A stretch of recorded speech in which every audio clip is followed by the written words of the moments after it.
روزہ رکھا ہوا ہے، نفلی روزہ رکھا ہوا ہے. کہتے میں اور پریشان ہوا، میں نے فوری طور پہ سوال کیا کہ اب تو کدھر جائے گا؟ تو کہنے لگا اب میں کہیں نہیں جاؤں گا، میرے ایک دن کا خرچہ میرے ماں باپ نے جو ڈیوٹی لگائی ہے وہ 3 دینار ہے، پورا ہو گیا ہے. اب میں باقی جو وقت بچے گا یا قرآن پاک کی تلاوت کروں گا یا محمد عربی پہ درود و سلام پڑھوں گا.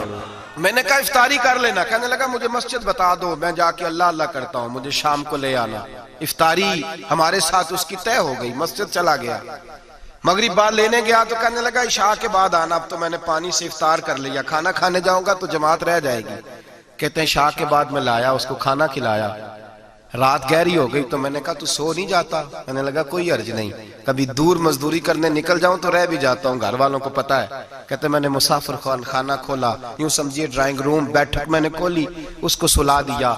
میں اور میری بیوی اپنی معذور بیٹی کو روٹی دینے گئے اور ہم نے جا کے اس کو کھانا کھلایا جو ٹانگوں سے معذور تھی، اور ساتھ کہا کہ بیٹی آج بڑا پرہیزگار جوان ہمارا مہمان ہے، آج چڑھتی جوانی اور تقوی کی روشنی اس کے چہرے سے چمکتی ہے، کیا بات ہے، بڑے ہی اچھے گھرانے کا تربیت یافتہ ہے. کہتے ہیں بچی کو کھانا کھلا کے لوٹے، اپنے کمرے میں سو گئے، بیٹی اپنے کمرے میں لیٹ گئی. ترس گئے تھے کہ بیٹی قدموں پہ چلے. تہجد کا وقت ہوا تو دروازے پہ دستک ہوئی، بڑی بے چینی کے ساتھ اٹھے میاں بیوی، کون ہے؟ بیٹی کی آواز آئی ابا جی دروازہ جلدی کھولیں. کہتے ہیں کلیجے پھٹنے لگے، ذہن بکھرنے لگے، سوچے ہیں کہ وہ 2-1 منٹ ہمارے اوپر پہاڑ بننے لگے. دروازہ کھولا تو وہ بیٹی جس کے لیے ترس گئے تھے کبھی چلے گی، وہ اپنی ٹانگوں پہ کھڑی ہے، کبھی دوڑ کے ادھر جاتی، کبھی دوڑ کے ادھر آتی. بیٹیاں پریشانی کا فون کر دیں تو پھر بھی آنسو نکل آتے ہیں، اور بیٹی گھر میں خوشی آ جائے تو پھر بھی ماں باپ رو کے ہی شکر ادا کرتے ہیں. ان کے لیے روتے ہی رہتے ہیں. کہتے میں تڑپ گیا، بیوی بھی رونے لگی، بیٹے یہ کیا ہوا؟ ہم تو مایوس ہونے لگے تھے معاذ اللہ کہ اب تو ٹھیک نہیں ہوگی، کیا ہوا؟ کہنے لگے ابا جی اماں جی آپ نے بتایا نا نیک جوان آیا ہے، نیک آیا ہے، تو میں آپ چلے گئے تو میرے دل میں خیال آیا اے اللہ اگر وہ واقعی نیک ہے تو اس کے صدقے مجھے شفائی عطا فرما دے. یا ایھا الذین آمنوا اتقوا اللہ وابتغوا الیہ الوسیلہ، اے اللہ صحت ہی دے دے. کہتے ابھی میری دعا بھی پوری نہیں ہوئی کہ میرا وجود حرکت کرنے لگا، اور یہ دیکھو میں اٹھ کے کھڑا ہو گئی ہوں. کہتے ہیں ہم لوگوں نے یہ دیکھا تو بھاگے اس کے کمرے کی جانب. جب دروازے پہ ہاتھ رکھا تو دروازہ کھل گیا، آگے گئے تو پلنگ خالی تھا، ایک رکا چھوڑ گیا ہے. کہنے لگا مجھے پتا ہے میری حقیقت کھل گئی ہے، میں تو اللہ کا بندہ ہوں، اگر تمہیں مجھ سے ذرا بھی پیار ہو گیا ہے تو پھر میرے پیچھے نہ بھاگنا، اللہ کی بارگاہ میں جھک جانا، پھر گناہوں سے توبہ کر لینا. کہا وہ تربیت یافتہ جوان آیا ہے اور مجھے بدل گیا ہے. میرے بھائی ماں باپ کی ذمہ داری اولاد کو نکھارنا ہے، ان کو سنوارنا ہے. روزی روٹی کی ذمہ تو اللہ تبارک و تعالی نے لیا ہوا ہے، جو ڈیوٹی اللہ کی تھی وہ معاذ اللہ ہم نے اپنے ذمہ لے لی ہے. اولاد کو رزق حلال کی تربیت کریں، انہیں حکم دیں کہ وہ ہاتھ نہ پھیلائیں، انہیں کہیں کہ وہ محنت کر کے کھائیں، لیکن اصل تو ان کا اخلاق سنوارنا ہے. بچے ہمارے ان کی پوزیشن اتنی خراب ہو جاتی ہے، ہم لاڈ پیار میں اتنا ضدی کر لیتے ہیں. جب جس بچے کا ماں باپ کے ساتھ گزارا نہیں، بتلائیے وہ بیوی کے ساتھ گزارا کرے گا؟ جس کا ماں باپ کے ساتھ وقت نہیں گزرتا وہ بہن بھائیوں کے ساتھ گزارے گا؟ جس کا ماں باپ کے ساتھ وقت نہیں گزرتا وہ کولیگز کے ساتھ وقت گزارے گا؟ کس طرح وہ اپنے آپ کو، میرے نبی کریم سید عالم صلی اللہ علیہ وسلم نے ڈیوٹی لگائی کہ ماں باپ اپنے بچے کی تربیت کریں، انہیں اللہ سے جوڑیں. تکلیف میں وقت گزارا جناب اسماعیل نے. ایک روایت ایسی بھی ملتی ہے کہ 13 سال حضرت ابراہیم پلٹ کے گئے نہیں بیٹے کا پتہ لینے، لیکن جب بھی بیٹے نے ماں سے باپ کے بارے میں پوچھا کہ میرے والد کیوں نہیں آتے تو ماں نے ایک ہی لفظ کہا، بیٹے جناب ابراہیم اللہ کے نبی ہے اور اللہ کے حکم سے ہمیں چھوڑ گئے ہیں.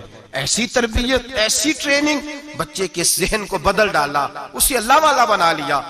اور ہمارے مفسرین نے بحث کی ہے کہ جناب اسماعیل جو اللہ کی راہ میں قربان ہونے کو تیار ہو گئے، ان کے سینے میں جو رب کریم کا اتنا پیار موجزن ہوا کہ وہ گردن کٹانے پہ تیار ہو گئے. تو فرماتے ہیں یہ تربیت جناب ہاجرہ کی تھی، یہ ٹریننگ حضرت وہ فیضان نظر تھا، یہاں کے مکتب کی کرامت تھی. سکھائے کس نے اسماعیل کو آداب فرزندی؟ میرے بھائی یہ جناب ہاجرہ نے تربیت دی. ایک بہت بڑے محدث ہیں، اتنے بڑے محدث ہیں کہ میرے نبی کریم کی مسجد نبوی میں وہ حدیث کے استاد رہے. حضرت ربیعہ بن عبد الرحمن نبی پاک کی مسجد نبوی میں حدیث کے استاد ہوئے. اور حضرت حسن بصری جو جناب علی کے شاگرد ہیں وہ بھی حضرت ربیہ کے شاگرد ہوئے. حضرت امام مالک جو 70 سال تک مدینہ اور مکہ میں حدیث پڑھاتے رہے وہ بھی حضرت ربیہ کے شاگرد ہیں. ان کے والد کا نام تھا عبد الرحمن فروغ.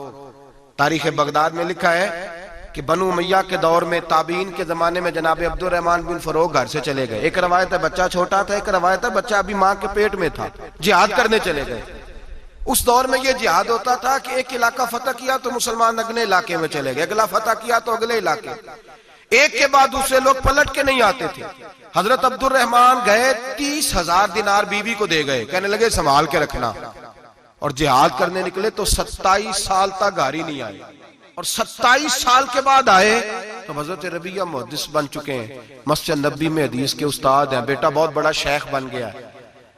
واپس آئے, ہاتھ میں نیزہ ہے, کالی داڑھی تھی ساری سفید ہو گئی, وجود بڑا تگڑا تھا, کمزوری آ گئی.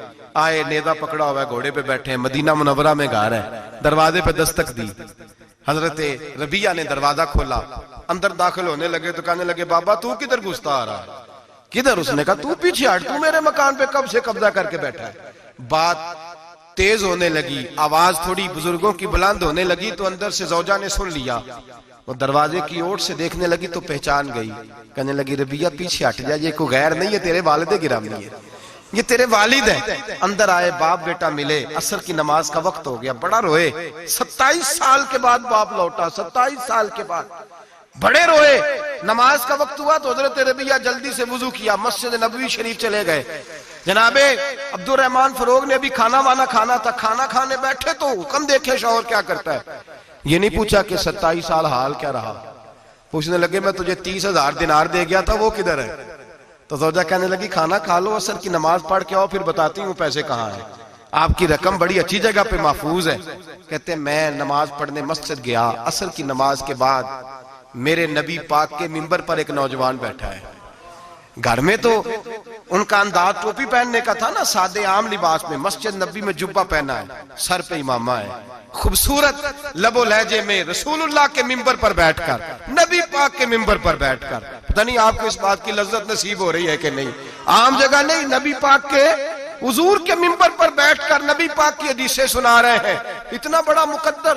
کہتے ہیں حضرت امام مالک جیسے لوگ, خواجہ حسن بصری جیسے لوگ کاغذ قلم لے کے حدیثوں کی سماعت کر رہے ہیں, ان سے درس لے رہے ہیں. جناب عبد الرحمن کہتے ہیں میری نظر اٹھی, کچھ بوڑھا ہو گیا تھا, کچھ اس وقت وہ ٹوپی میں سادے لباس میں تھے, پہچان نہ پایا. ایک شخص سے پوچھا یار ہے تو جوان پر اس کے چہرے کی نورانیت میرے دل کو بھا گئی ہے تو جوان پر اس کا حدیثیں بیان کرنے کا انداز میری طبیعت کو گھائل کر گیا. یہ کون ہے جو نبی پاک کی مسجد میں بیٹھ کے حدیثیں بیان کر رہا ہے؟ تو کہتے ہیں امام مالک کہنے لگے بابا جی چپ کر جاؤ, ہمارے استاد کے بارے میں اونچے لب و لہجے میں بات نہ کرنا, دیکھتے نہیں کتنے کتنے لوگ بیٹھے ہوئے خاموشی سے. تو میں نے کہا مجھے بھی تو بتا دو نا ہے کون. تو کہنے لگے کوئی عبد الرحمن فروغ نام کے بزرگ ہیں, یہ ان کے بیٹے ہیں, ربیہ نام ہے. کہتے ہیں جب لفظ کہے تو میرے آنسو چھلک کے باہر آئے اور میں حضور کی مسجد میں گر گیا اور رونے لگا کہ یہاں اور میرے رسول پاک سید عالم صلی اللہ علیہ وسلم کے منبر پر اور میرا بیٹا. کہتے ہیں میں تڑپ کے گھر گیا اور گھر جا کے میں نے اپنی بیوی کو جب دیکھا تو میرے آنسو نکل گئے. میری بیوی سمجھ گئی کہ یہ میرے محدث بیٹے کو دیکھ آیا ہے. کہتے ہیں بیوی رو کے کہنے لگی میں نے آپ کے 30,000 دینار آپ کے بیٹے کو مصطفیٰ کریم کی حدیث کا استاد بنانے میں خرچ کر دیے. میں نے وہ 30,000 دینار خرچ کر دیے, 30,000 دینار آپ کا بیٹا میں نے. تو کہتے ہیں میں اپنی بیوی کی طرف دیکھنے لگا, میں نے کہا قربان جاؤں, میں اگر اللہ کے دین کے رستے میں تھا تو نے میرے ساتھ نیکی کی ہے, میرا بیٹا بھی دین کے رستے پہ لگا دیا. میرے بھائی اللہ سے جوڑا ان لوگوں نے اپنی اولادوں کو, رب کریم والا بنایا ان لوگوں نے اپنی اولادوں کو. اور پھر جب ارشاد فرمایا کہ چھوٹی چھوٹی برائی, ایک لقمہ حرام سے بھی وہ لوگ بچے. اور پھر جو آیت نمبر 18 نے کہا کہ وَلَا تُصَغِّرْ خَدَّكَ لِلنَّاسِ, بیٹے منہ پھیر کے نہ جا, پھیر کے نہ جا. اگر آپ ناراض نہ ہو تو ہم تربیت دیتے ہیں, کہتے ہیں اس بچے کے ساتھ نہ پھرا کر, یہ غریب ہے, اس کے ساتھ نہ پھرا کر. وَلَا تَمْشِ فِي الْأَرْضِ مَرَحًا, حضرت لقمان بیٹے سے کہتے ہیں منہ پھیر کے لوگوں سے بات نہ کر اور اکڑ کے نہ چل. إِنَّ اللَّهَ لَا يُحِبُّ كُلَّ مُخْتَالٍ فَخُورٍ, اللہ کو وہ پسند ہی نہیں جو اکڑ کے چلے اور اترائے. ابھی بھی رواج ہے کہتے ہیں دوستی لگانا تو اپنے برابر کے دوستوں سے، ایسے نہ وہ ہمارا سٹیٹس ہی نہیں، ابھی بھی وہ فرق، جو تو سید بھی ہو، مرزا بھی ہو، افغان بھی ہو، تم سبھی کچھ ہو، بتاؤ کہ مسلمان بھی ہو۔ عاجزی کا درس دیا اپنی اولاد کو، عاجزی کا، ان کو ادب سکھایا، ان کو انکساری سکھائی، لوگوں کے اندر مل بیٹھنے کا درس دیا۔ جو آدمی انکساری والا ہوتا ہے، عاجزی والا ہوتا ہے، یوں سمجھو اسے شہد لگا ہوا ہے، دنیا خود اس کے پیچھے بھاگ بھاگ کے آتی ہے۔ جو سب کے ساتھ اس نے سلوک کرنے کا عادی ہوتا ہے، لوگ اس کے گرویدہ ہو جاتے ہیں۔ لیکن جس آدمی کو آپ اکڑنا سکھا دیں، جس بچے کو آپ کہیں بس تو ہے اور کوئی بھی نہیں، اس کی اپنی زندگی بھی اس کے لیے پریشانی والی ہو جاتی ہے۔ میرے نبی رحمت سید عالم صلی اللہ تعالی علیہ وآلہ وسلم نے ارشاد فرمایا، کسی باپ نے اپنے بیٹے کو جو سب سے اچھا تحفہ دیا ہے وہ یہ ہے کہ اس نے اپنے بچے کو اچھا ادب سکھا دیا ہے، اپنے بچے کو اچھا۔ حضرت لقمان کہتے ہیں بیٹے منہ پھیر پھیر کے باتیں نہ کرنا، زمین پہ اکڑ اکڑ کے نہ چلنا، اللہ کو اکڑنے والے لوگ پسند۔ ہارون رشید نے امام نسائی کی ڈیوٹی لگائی کہ میرے بیٹے کو حدیث پڑھائیں گھر آ کے، تو امام نسائی کہنے لگے یہ نبی پاک کا دین ہے، یہ میں اس کو رسوا نہیں کر سکتا، جس نے پڑھنا ہے میرے پاس آ کے پڑھے، اور جہاں سب بچے بیٹھتے ہیں وہیں پڑھے۔ ہارون رشید کہنے لگا حضور آپ کیا سمجھتے ہیں، میں نے بھی تو آپ کو آزمانے کے لیے یہ جملہ کہا تھا، یہ وہیں آ کے پڑھے گا جہاں سارے غریبوں کے بچے پڑھتے ہیں۔ اب تو روز استاد کٹہرے میں کھڑا ہوتا ہے، اسکول کے استاد کا تو مجھے نہیں پتا، مدرسے کا استاد تو روز بیچارہ ہاتھ باندھ کے چودھری صاحب نے کہا میرے منڈے نو مارے تو 8,000 کا مولوی ہے، اور میرا بیٹا تو 8,000 کے روز گول گپے کھا جاتا ہے، میرے بیٹے کو تو نے مارا ہے، تجھے اپنی حیثیت کا پتہ ہے؟ روز استاد کٹہرے میں کھڑا ہوتا ہے۔ بچے فری میں، مفت میں، حافظ جی مفت میں حفظ کراتے ہیں، خدا جانے محترم کتنی مشکل سے ادارہ چلاتا ہے، اور بچے کے ماں باپ آ کہتے ہیں بلاؤ مولوی صاحب کو، اس کی طاقت کیسے ہوئی میرے بچے کو مارا ہے؟ وہ مولوی وہ جو کل دانے لینے آیا تھا وہ آج میرے بچے کو مارے گا؟ یہ رویہ ہے ہمارا۔ ہارون رشید بادشاہ نے اپنے بیٹے کو امام نسائی کے پاس پڑھنے بٹھایا۔ ایک دن حضرت کہاں لوگ کہتے بس بیٹا ٹھیک ہے، سیدھا سیدھا تو دین سیکھ کے آیا، ایسے کسی درویش کا مرید ہونا اور کسی عالم کی نوکری کرنا، اب تو بالکل ٹھیک ہے، پیر اساں بھی رکھے نے، یہ کہ تیرا طریقہ ہے، تو پیچھے لگ گیا ہے، یہ کس طرح کا تیرا رویہ ہے؟ ہارون رشید بادشاہ، ہارون رشید وقت کا مطلق العنان بادشاہ، امام نسائی ان کے بیٹے کے استاد ہیں، امام نسائی رحمت اللہ علیہ کے پاس بیٹا پڑھتا ہے۔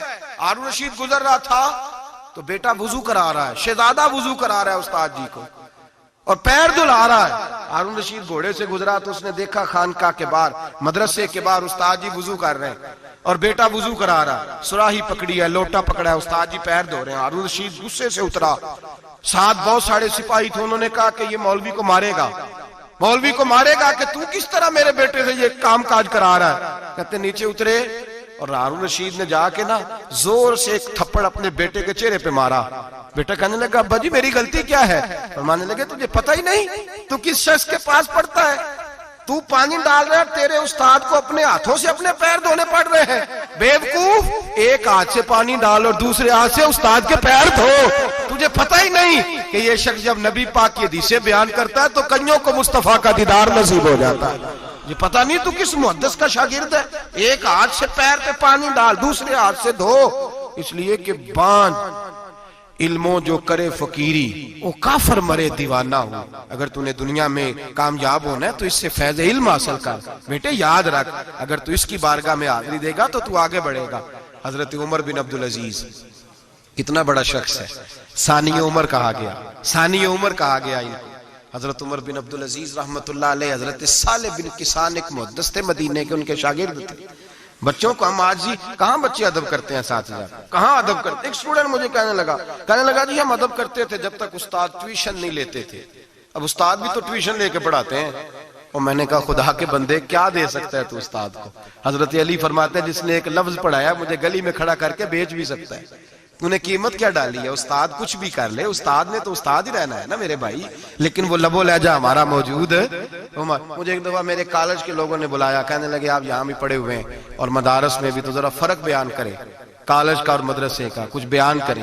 میرے ٹیچرز بھی تھے بہت سارے، تو میں نے کہا معذرت کے ساتھ یہاں تو بڑا مشکل ہو جائے گا بات کرنا، لیکن ایک جملہ میں نے مدرسے اور کالج میں ایک فرق محسوس کیا ہے، ہمارا مدرسے کا طالب علم آج بھی ہمارے جوتے اٹھا کے آگے رکھتا ہے، وہ آج بھی استاد کی موٹر سائیکل کو ٹاکی مارتا ہے، آج بھی صاف کرتا ہے، ہمارا مدرسے کا طالب علم آج بھی استاد کو پشت نہیں کرتا، لیکن کالج کا طالب علم پوچھتا ہے اسلامی اتلا آیا ہے، انگریزی والا آیا ہے؟ میں نے کہا اس کے تو لب و لہجے میں ادب نہیں ہے۔ اس لیے میں نے دونوں جگہ وقت گزارا تو میں سمجھا ہوں بڑے حالات خراب ہیں مدرسوں میں بھی۔ اب وہ کیفیت نہیں رہی جو بزرگوں کی تھی، لیکن پھر بھی اگر ادب ہے تو مدارس میں ابھی بھی ہے، ابھی بھی خانقاہوں میں ادب ہے، یہاں ابھی بھی خیر کی توقع موجود۔ وہاں سے تو رخصت ہو گیا، وہاں تو معاملہ اور طرح کا ہو گیا الا ماشاءاللہ۔ حضرت عمر بن عبدالعزیز جناب صالح بن کیسان کے پاس پڑھتے تھے، اسٹوڈنٹ تھے، اور پھر بعد میں آپ ان کے مرید بھی ہوئے، باقاعدہ درس لیتے تھے طریقت کا۔ حضرت جناب صالح بن کیسان کے پاس تعلیم تھی، ان کے والد جناب عبدالعزیز اس وقت مصر میں بہت بڑے تاجر تھے، جناب عمر بن عبدالعزیز کے والد۔ تو ان کے پاس چھوڑ گئے، کہا میرے بیٹے کی صرف ان کو دین نہ پڑھانا، اس کی روحانی تربیت بھی کرنا۔ ایک دن استاد جی نے عصر کی نماز کا سلام پھیرا تو حضرت عمر بن عبدالعزیز کھڑے ہو گئے، ایک رکعت ان کی رہتی تھی پیچھے، تو آپ نے نماز کے بعد بلایا اور بڑے میٹھے لب و لہجے میں کہا عمر کیا بات ہے تیری ایک رکعت رہ گئی؟ تو کہنے لگے استاد جی میں کنگھی کر رہا تھا، شیشے کے آگے کھڑا تھا، تو آئینہ دیکھتے دیکھتے بال سوارتے سوارتے مجھے پتہ ہی نہیں چلا، جب آیا ہوں تو لیٹ ہو گیا۔ حضرت صالح بن کیسان رحمت اللہ علیہ نے ان کے والد کو مصر میں خط لکھا، فرمایا آپ کا بیٹا میری پوری فرما برداری نہیں کرتا، کل کو مجھے نہ کہنا تربیت صحیح نہیں ہوئی۔ آج فلاں تاریخ کو اس نے ایک رکعت پوری چھوڑ دی ہے جماعت کے ساتھ، اس لیے کہ وہ کنگھی کر رہا تھا بالوں کی، پوری رکعت چھوڑ دی ہے۔ ابا جی بہت بڑے تاجر تھے، پر انہوں نے یہ نہیں کہا کہ مولوی تو پاگل ہو گیا، اس کو تو پتہ ہی نہیں کیا ہو گیا، ابھی بچہ ہو جائے گا سیانا، کوئی بات نہیں ٹھیک ہو جائے گا۔ حضرت عبدالعزیز نے وہاں سے ایک شخص بھیجا، پیسے دے کے گھوڑا دے کے، فرمایا مدینے جاؤ، اور سیدھا مدینے آیا۔